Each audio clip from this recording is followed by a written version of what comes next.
L'onction, ce sont des capacités, des aptitudes surnaturelles dont le Saint-Esprit vient t'équiper pour faire le job. Tu ne peux pas faire ce que Dieu te demande de faire à la dimension où Dieu désire que tu le fasses sans l'onction. Tu ne peux pas. Tu ne peux pas. Tu ne peux pas faire ce que Dieu... Tu peux faire tes choses, mais tu ne peux pas faire ce que Dieu te demande de faire avec le niveau de satisfaction que Dieu attend, sans avoir reçu le revêtement que Dieu donne. Et après, une fois que Dieu a équipé, c'est à toi de cultiver, de nourrir et de perfectionner ce que Dieu a donné. Parce que la vérité que tu découvriras à propos de l'onction, c'est qu'elle peut progresser. Dis-moi amen. Que le Seigneur nous accorde la grâce de progresser dans l'onction au nom de Jésus. Qu'elle ne reste pas statique, mais qu'elle progresse. Et que tes progrès soient évidents pour tous. Nous ne pouvons même pas concevoir une pensée valable de notre propre initiative. Ou prendre une décision d'après nos lumières personnelles. Toute notre capacité nous vient de Dieu. Et amen. L'Église a trop voulu essayer son onction. Sans attendre, sans soupirer, sans gémir. Sans murmurer devant Dieu en disant, je t'en supplie. Investis, envahis, consacre, circoncis, embrase, consume. Mais la vérité, c'est que quand un psychologue n'est pas loin, il ne détruira aucun jour. La psychologie ne guérit pas les gens, elle soigne les gens. Ça donne des traitements. On l'interne. Ou alors on l'interne. Tout le monde n'est pas interné, Dieu merci. Mais du moins on le soigne. On le soigne. On lui parle, on lui dit qu'est-ce qu'il faut faire. Mais la vérité c'est que derrière, on l'a vu, derrière un cœur brisé, il y a la chair qui a accablé l'âme, dit Amen. Et on a vu que la chair aussi a ouvert la porte des esprits impurs. Voilà pourquoi, tu vois, il y a des gens, on les soigne. Le psychologue ne guérit pas de la dépression, il te soigne. C'est-à-dire qu'il te fait tout un traitement, il te parle, il te prend ton argent. Viens à l'église, c'est gratuit. Le centre, c'est offrande volontaire. Il te soigne, il parle, il te fait parler, il te fait parler, il te fait parler, il te fait parler. Et puis un jour, tu vas mieux. La dépression, ça va mieux, mais ce n'est pas guéri. Parce que la dépression, ce n'est pas seulement un état de l'âme, c'est un démon. Et un psychologue ne peut pas chasser un démon. Alors le jour où tu te remets dans les mêmes conditions, où tu entends les mêmes paroles, où tu vis les mêmes expériences qui avaient amené à la dépression hier, il va te dire pour te soigner, éloigne-toi de là. Le jour où tu te remets dans un environnement où on t'injurie, où on te calomnie, où on te critique, où on où on te salit, où on te persécute, le même découragement, la même dépression va ressurgir. Finalement, tu n'étais pas guéri, tu étais soigné. Parce que quand tu es guéri, l'esprit de dépression est parti, l'esprit de joie est rentré, tu ne retomberas plus dans la dépression. Quand le Saint-Esprit vient équiper l'Église, il ne soigne pas les cœurs brisés, il guérit les cœurs brisés. Il envoie la parole et la parole guérit et il chasse les esprits par sa parole. Donc, nous ne sommes pas en train de mépriser les gens qui font la relation d'aide. Nous sommes en train de dire simplement que faire de la relation d'aide, de la thérapie sans l'onction, ça ne produit pas de résultats durables et permanents. Ça soigne, mais ça ne guérit pas. Mais par la grâce de Dieu, l'onction du Saint-Esprit dans ce lieu, dans cette maison, détruit tous les jougs qui reposent, qui affligent les cœurs. Au nom de Jésus. Je l'ai rendu capable de faire des inventions. Voilà ce que fait l'onction de Dieu. Je comprends pourquoi beaucoup d'inventions dans le monde ont été inventées par le peuple hébreu. Beaucoup. Un nombre incalculable dont on n'a même pas idée. Parce que la plupart du temps, on ne sait pas qu'ils étaient d'origine hébreu. Je l'ai rendu capable de faire des inventions, de travailler l'or, l'argent, les reins, de graver des pierres à enchasser, de travailler le bois, d'exécuter. Quoi? Tu veux dire que même ça là, il faut l'onction? Mais oui! Quand c'est pour construire ce que Dieu désire, Dieu dit laisse-moi t'équiper. C'est-à-dire, Seigneur, tu veux dire quoi? Il y a des gens qui sont des menuisiers ouin. Dieu dit il y a des menuisiers qui sont ouin. Quand ils fabriquent des choses, c'est pas comme tout le monde. Il y a quelque chose de surnaturel dans leur manière de travailler le bois. Dis avec moi, c'est possible. Dans la manière de tailler les pierres, enchasser, exécuter toutes sortes d'ouvrages. C'est possible, il faut que l'Église comprenne. On ne peut pas opérer à une dimension dont on ne sait pas que c'est accessible. Comment dans l'Ancien Testament, des gens ont opéré dans une dimension pareille? Avoir été un bon écrivain, hier dans le monde, avoir remporté le prix concours, avoir remporté toutes sortes de prix et dans la littérature, ne fera pas de toi un écrivain ouin pour écrire des ouvrages spirituels. C'est l'onction qui doit te qualifier. Avoir chanté dans le monde, ne te qualifie pas, ne signifie pas que quand tu es converti, tu dois chanter dans l'église. C'est l'onction qui doit te qualifier. Et quand les pasteurs ne comprennent pas ça, ils ont quelqu'un qui était un artiste dans le monde, la personne elle se convertir, on lui dit, prends le micro, tu vas chanter. Et quand elle chante, rien ne se passe. Si ce n'est que la chair est agitée, elle gesticule. Tout ce qu'elle sait, c'est faire bouger. Non, on veut la présence de Dieu, on veut le cœur de Dieu, on veut la gloire de Dieu, on veut l'onction de Dieu, on veut le cœur de Dieu. On veut des gens, quand ils chantent, quand ils prient, qui nous donnent envie de lever les mains pures, qui nous donnent envie de faire sortir les larmes des yeux. On dit non, je le refuse, je renonce à moi-même, je renonce à ma vie. Esprit de Dieu, Seigneur viens, je t'en supplie, ne me laisse pas comme je suis. On veut des gens qui nous donnent le feu, qui nous communiquent. Parce que quand l'onction vient, tes paroles ne sont plus naturelles, elles deviennent divinement inspirées. Dieu ne consulte jamais ton passé pour déterminer sur quoi il t'appelle demain. Dieu ne te demandera jamais un CV. Jamais. C'est le monde qui demande des CV. Dieu, il demande ton cœur, ta soif, et il demande le respect du but pour lequel il t'a créé.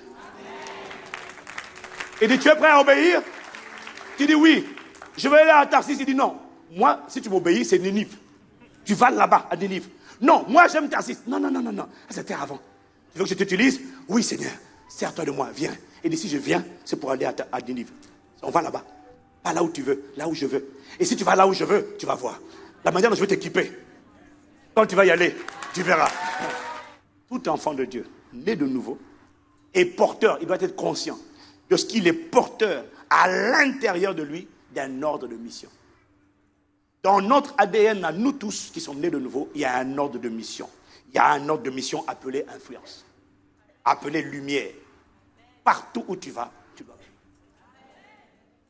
Tu sais, tout le monde a sa manière d'influencer. La mère de Barack Obama, peut-être que son mandat c'était juste enfanter Barack Obama. Mais quand Barack Obama est devenu ce qu'il est devenu, regarde, c'est-à-dire que, en fait, ce que j'essaie de te dire, c'est qu'il y a toujours une dimension de bénédiction qui sera imputée à la personne qui a fait de toi ce que tu es devenu. Mon père spirituel n'a peut-être pas eu le même éclat. Et il m'a dit, Ivan, ce que tu es en train de faire, c'est tout ce pourquoi on prêchait, c'est tout ce qu'on aspirait. Mais on n'a pas vu ça. Jésus a annoncé à ses disciples qu'il viendrait un temps où de leur bouche, de ta bouche, sortiront des choses, des connaissances, des sagesses que tu ne connais pas. Tu vas t'écouter en temps réel parler de choses dont tu n'as même pas idée. On te dit, mais ça vient d'où? Ça vient d'arriver. Écoutez, Matthieu 10, verset 19 à 20. Matthieu 10, verset 19 à 20. Quand on vous livrera, mais ce n'est pas seulement vrai quand on vous livrera, c'est vrai quand l'Esprit vous saisira. Dis Amen. Il dit, mais quand on vous livrera, ne vous inquiétez ni de la manière dont vous parlerez, ni de ce que vous direz. Ce que vous aurez à dire vous sera donné à l'heure même. En temps réel, c'est pas la peine de préméditer. C'est pas la peine de dire, j'ai pas encore prié. Non. Tu pries sans cesse, c'est bon. Le Saint-Esprit va t'envelopper quand tu vas valoriser l'onction. En fonction des circonstances, il va t'envelopper pour te faire poser des actes que toi-même, tu ne sais même pas que tu es capable de poser ça. Dis avec moi miracle. Dis avec moi miracle. Et j'ai étudié pour toi le mot miracle et j'ai découvert une chose que je ne savais même pas moi-même. C'est que miracle vient du grec dynamis. Si tu comprends le mot dynamis, tu dois faire Comme tu ne fais pas ça veut dire que tu ne sais même pas c'est quoi dynamis. Est-ce que quelqu'un peut aider au moins ton voisin? Si tu au moins tu sais ce qu'est dynamis, fais Oh là. Les miracle vient du grec dynamis. Dynamis, c'est le mot qui est traduit par puissance, dynamite, force, capacité, pouvoir. Est-ce que quelqu'un me suit? L'église connaît la dimension miracle, la dimension de l'onction dynamis. L'église connaît l'esprit de puissance. Mais il y a aussi des signes que Jésus a opérés et des prodiges. Le mot signe veut dire distinction. Parce que mettre un signe, c'est mettre une marque de distinction. Le mot signe veut dire signature. Le mot signe veut dire preuve. Si tu me suis, dis seulement amen, on va quelque part. Après, il dit prodige. Je t'ai dit que quand Dieu... Non, vous savez, il y a des choses que tu sais, mais tu n'es pas conscient. Il faut être honnête. Seigneur, quand tu fais quelque chose, ce n'est pas naturel. Ça doit se conjuguer avec 3 mots. Soit c'est un miracle, soit c'est un prodige, soit c'est un signe. C'est ça que je suis en train de te dire. Si c'est Dieu à l'œuvre, on doit retrouver l'un de ces 3 mots. Ça ne peut pas être ordinaire. Ça, c'est pas Dieu. Si c'est Dieu, on va parler d'un miracle, on va parler d'un prodige, on va parler d'un signe. Si tu me suis, dis amen. Prodige, miracle, c'est puissance. C'est ce qui fait allusion à la force, à la capacité de détruire les jougs. Signe, c'est une signature, marque de distinction. Prodige, ça veut dire, j'ai étudié le mot grec pour toi, ça veut dire qui cause l'étonnement. Ça veut dire qui émerveille. Tout ce que Jésus a fait n'était pas que des miracles.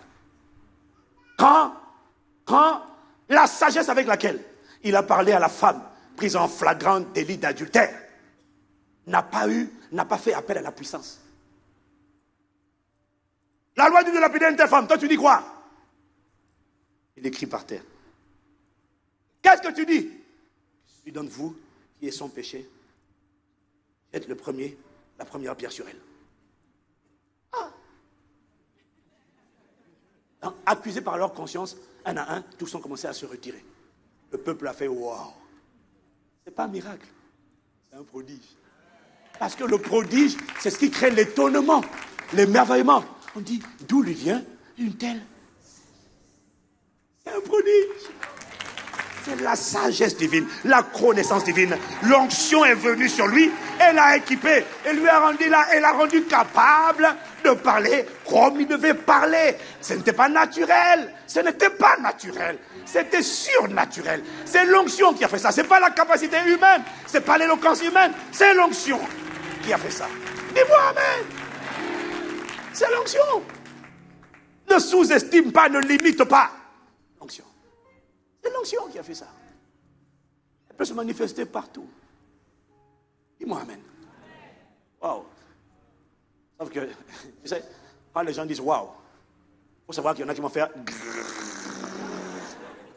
les deux vont souvent ensemble.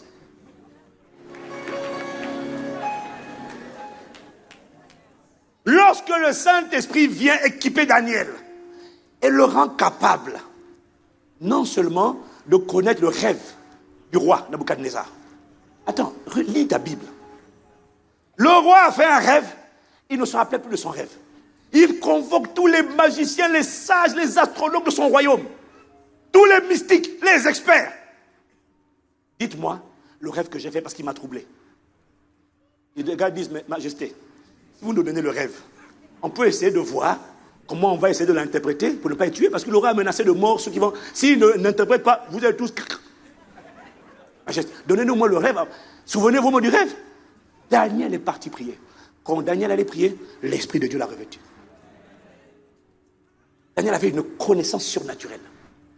Le Saint-Esprit lui a dit, non seulement c'est quoi le rêve, mais il lui a donné l'explication du rêve. Là, donc, il y avait la connaissance et la compréhension, c'est-à-dire l'intelligence du rêve. Est-ce que quelqu'un me suit? Et Daniel, il est dit qu'il avait un esprit, il avait une sagesse 10 fois supérieure. Donc, Daniel avait un revêtement d'intelligence, de connaissance et de sagesse, qu'il a qualifié pour être établi au-dessus des gouverneurs des provinces. Waouh! Le roi lui-même a dit que quand il compare ses meilleurs techniciens, ses meilleurs éléments à Daniel, Daniel est 10 fois au-dessus. Je déclare et je décrète que par l'onction du Saint-Esprit, la capacité d'opérer 10 fois supérieure aux hommes de ce monde sera notre partage au nom de Jésus.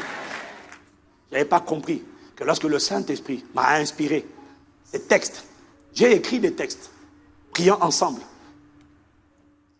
et j'ai accompagné avec un fond sonore La plupart, je les ai lus et il y en a que j'ai fait lire par une sœur. À l'époque, je ne réalisais pas. Et en fait, je savais que c'était une onction parce que je me suis enfermé et je recevais des pensées. C'est comme si on me faisait une dictée. Je ne faisais que taper, noter. Et ensemble. Est-ce que tu peux mettre ça, s'il te plaît? Mets une plage. Voilà. Prions pour vaincre le sentiment de rejet. Je crois et je confesse que Jésus-Christ a souffert le rejet à la croix, afin que je sois accepté par Dieu. C'est pourquoi je renonce au sentiment de rejet dans mon cœur, et je remercie Dieu de ce qu'il m'a accepté en Christ. Je suis désormais enfant de Dieu. Les choses anciennes sont passées, toutes choses sont devenues nouvelles. Je détruis tout joug du rejet dans ma vie. Dis avec moi, waouh. Le prodigue, c'est lorsque le monde dit waouh. Mon frère, c'est possible, c'est ce que fait l'onction. Pas au début, mais alors que tu grandis, l'onction doit créer une démarcation. Soit ça sera un miracle, soit ça sera un prodige, soit ça sera un signe. Un signe, ça veut dire quoi? Ça veut dire une marque de distinction. Un signe, ça veut dire une signature. Un signe, ça veut dire un présage. Ça veut dire quelque chose qui annonce quelque chose. Un événement, quelque chose qui annonce quelque chose d'autre qui va venir. C'est ça un présage. L'onction fera de toi un prodige et un signe. Lorsque Dieu va commencer à susciter un peuple qui, chacun dans son domaine, manifeste la marque de la distinction. Notre génération, lorsque les gens ont vu ça, ils ont vu un prodige. Lorsqu'ils ont vu ça, ils ont vu un prodige. Et Dieu dit c'est un signe aussi. Pourquoi? Parce que c'est une démonstration de ce que Dieu ne fait pas de favoritisme. À travers ta vie, Dieu veut faire sortir quelque chose. Il portera le sceau du miraculeux, du prodigieux ou du signe. 4 jeunes Hébreux qui opéraient dans les palais et qui ont influencé les décisions des rois à cause de la qualité de leur sagesse et de leur intelligence surnaturelle, 10 fois supérieure à leurs contemporains et aux meilleurs. C'est l'onction qui a fait ça. Et amen. Ces 4 jeunes Hébreux de Daniel étaient un signe. C'est-à-dire qu'ils annonçaient que le temps viendrait où il serait normal que des enfants de Dieu ou un du Saint-Esprit influencent les décisions dans toutes les sphères de pouvoir. Ils annonçaient. Ils opéraient dans l'Ancien Testament. La moins bonne, moins excellente. Regardez où ils ont opéré, grâce à l'onction. Alors le Saint-Esprit m'a dit, si l'Église aujourd'hui n'opère pas à une dimension supérieure à ces gens de l'Ancien Testament, alors ça signifie qu'il y a une réalité, de l'onction que nous n'avons pas, Église, touchée, nous n'avons pas saisi, nous n'avons pas valorisé, nous n'avons pas recherché, et donc du coup nous n'avons pas expérimenté. Ils ne peuvent pas opérer à une dimension supérieure à la nôtre. Ils étaient des signes et des présages. Ils annonçaient ce qui allait être manifesté. Amen. Si l'Église opère dans l'indifférence, ça veut dire que l'Église n'a pas compris c'est quoi l'onction. Elle n'a pas valorisé. Voilà pourquoi il faut être humble. Chercher l'onction. Et il m'a dit, la bonne nouvelle, c'est que c'est la saison de l'onction. Quand le Saint-Esprit annonce ce genre de parole, ça veut dire qu'il a l'intention de confirmer ce genre de parole. Et il m'a dit que toutes ces personnes qui ont fait des exploits avec Dieu hier, dans l'Ancien Testament, comme dans le Nouveau, ont leur nom écrit dans la galerie des héros de la foi. Et la bonne nouvelle que je vous annonce, c'est qu'en réalité, chaque jour, de nouveaux noms sont ajoutés dans cette galerie des héros de la foi. Parce que chaque jour, nous devons être conscients du fait que le livre des Actes des Apôtres, qui est encore intitulé « Les Actes du Saint-Esprit », nous devons être conscients de ce que ce livre n'a pas fini d'être écrit. C'est pour ça que le livre des Actes des Apôtres finit avec 3 points de suspension. Ça veut dire quoi? Ça veut dire que le livre des Actes du Saint-Esprit, c'est-à-dire des accomplissements du Saint-Esprit à travers les hommes, continue d'être écrit chaque jour à travers des hommes et des femmes qui ont cru, qui ont respecté, qui ont désiré, qui ont mûri, qui ont valorisé l'onction et qui ont été équipés et qui sont en train d'écrire aujourd'hui encore, en faisant leur part. Plusieurs hommes et femmes sont en train d'écrire l'histoire de l'expansion du royaume de Dieu dans notre génération. Le livre n'est pas fini. Toi et moi, nous allons continuer le livre.